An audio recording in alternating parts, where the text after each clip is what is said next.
शहर में अनिक नाम का एक इंसान रहता था। अनिक एक कपड़ों की दुकान पर काम करता था। उसकी बहुत साल पहले शादी हो गई थी। अनिल को हमेशा से लड़का चाहिए था। लड़का यह वंश का कुल दीपक होता है, पिता का नाम रोशन करता है और बुढ़ापे का सहारा होता है। पर लड़की शादी करके चली जाती है, ऐसी सोच रखने वाला वह पड़ोसियों को भी यह बात बताता था। शादी के कुछ साल बाद उसे 2 लड़के हुए। बड़े बेटे का नाम करण और छोटे बेटे का नाम किशन रखा। बाद में कुछ सालों बाद उसकी पत्नी का निधन हो गया। उसके बाद उसी ने उन दोनों बेटों का ख्याल रखा। समय बीता और उसके दोनों बेटे बड़े हो गए और अब दोनों बेटे नौकरी कर रहे थे। दोनों की शादी भी हो गई। शादी होने के बाद भी वह सब एक साथ ही रहते थे। कुछ साल एक साथ खुशी में गए, लेकिन बाद में दोनों भाई एक दूसरे के साथ झगड़ा करने लगे। दोनों बहुओं में छोटी छोटी बातों पर मतभेद होने लगे। ये सब देखकर अनिल को बहुत बुरा लगता था। अब दोनों ने अलग रहने का निर्णय लिया और वह अलग हो गए। फिर पिताजी का ख्याल कौन रखेगा, ऐसा सवाल निर्माण हुआ। दोनों बेटे एक एक महीना संभालेंगे, ऐसा तय किया। अनिल एक बेटे के साथ 1 महीने के लिए रहने लगा, फिर दूसरे बेटे के पास 1 महीना, ऐसा उसका बंटवारा हुआ। पर जैसे जैसे वक्त बीतता गया वैसे वैसे बहुओं और बेटों में अनिल को लेकर झगड़ा होने लगा। दोनों बेटों के घर में झगड़े का कारण अनिल रहने लगा।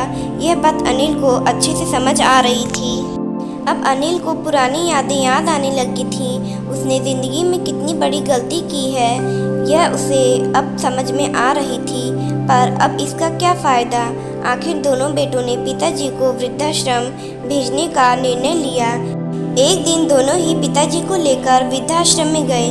वहां जाने पर सभी औपचारिक पूरी करके पिताजी को मिलकर वह दोनों अपने अपने घर वापस चले गए। बेटे घर जाने के बाद अनिल बहुत रोने लगा। उसके बाद वृद्धाश्रम में कई लोगों ने उसे समझाया, पर वह बहुत दुखी हो गया था। अनिल को वृद्धाश्रम में आकर 8-10 दिन हो गए थे।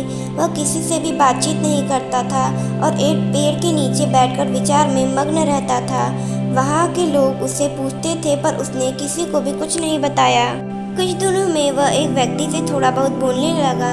बाद में दोनों की अच्छी दोस्ती हो गई। एक दिन वह दोनों बैठे थे, तब वह व्यक्ति अनिल को अपनी कहानी बताने लगा। वह बोला कि मुझे एक ही बेटा है, वह मेरे साथ छोटी छोटी बातों पर झगड़ा करता है। इस बात को मैं बहुत ऊब गया था। उस वजह से मैंने वृद्धाश्रम में रहने का निर्णय किया। मुझे कभी कभी लगता था कि मुझे बेटे के साथ एक बेटी भी होती तो कितना अच्छा होता। कदाचित आज वह मेरे बुढ़ापे की लाठी बन सकती। उसका बोलना सुनकर अनिल और ज़्यादा दुखी हो गया और वह बहुत गहरे विचारों में खो गया।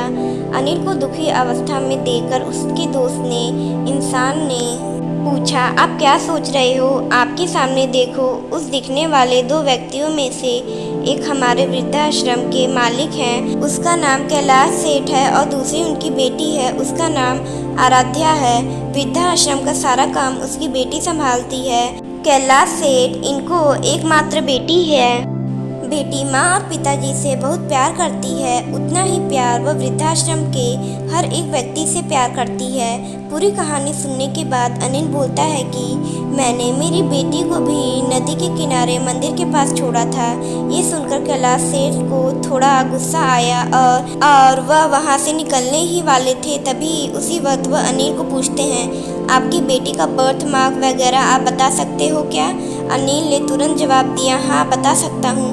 उसके बाएं हाथ पर और पैर पर एक एक उंगली ज़्यादा थी।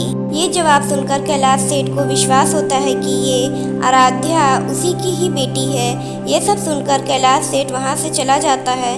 वह चले जाने पर आराध्या वहाँ पहुँचती है और वह अनिल को बोलती है कि मैंने आप दोनों की पूरी बात सुन ली है। आपने मेरे बारे में जो भी कहा वह सुनकर मेरा मन बहुत दुख हुआ। एक पिता खुद की बेटी के बारे में ऐसा निर्णय ले सकते हैं, ये सुनकर मुझे बहुत बुरा लगा। आपने जो भी किया वह बहुत गलत था। आपने मुझे बेटी बोलने का अधिकार खो दिया है। मैं आपकी बेटी होकर भी आप मुझे रास्ते पर छोड़कर चले गए और उनकी बेटी न होते हुए भी उन्होंने मुझ पर जान निछावर कर दिया। इसलिए वही मेरे सच्चे पिता हैं। आप इस वृद्धाश्रम में रह सकते हैं, पर आज आपने उनके सामने जो बोला है वह फिर कभी उनके सामने मत बोलिएगा, क्योंकि आज तक मैंने उनको इतना दुखी कभी नहीं देखा है। इतना बोलकर आराध्या वहाँ से चली गई। अनिल सिर्फ आंखों में आंसू लाकर उसकी तरफ देखता रह गया और अपने नसीब को दोष देता रहा।